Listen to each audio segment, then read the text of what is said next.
Welcome to the Slop Farm. Enjoy the video. You start by verifying hardware. Make sure your phone or reader supports NFC and your smart device connects to your home network. Next, pick a controller. Use a smart plug for single devices or a hub like Home Assistant for complex scenes. Once done, buy writable NFC tags with sufficient capacity, for example NTag 215, place them near the action point. You need tags, a configured device, and a phone app to write the trigger. Now, we move into writing and linking. You open your NFC writing app and enable permissions, make sure NFC is on. Then create action payloads, plain commands for smart plugs, scene URLs for hubs, or webhooks for Home Assistant. This is why you chose your controller. Once created, write the payload to the tag and immediately test it.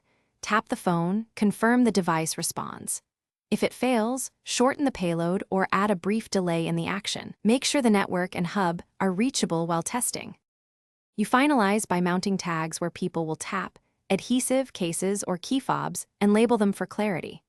Then automate multi-step flows.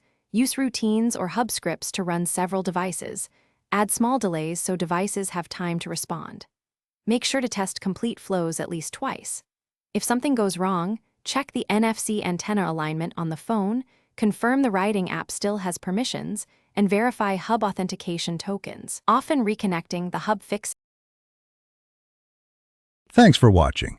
Consider subscribing if we helped you today.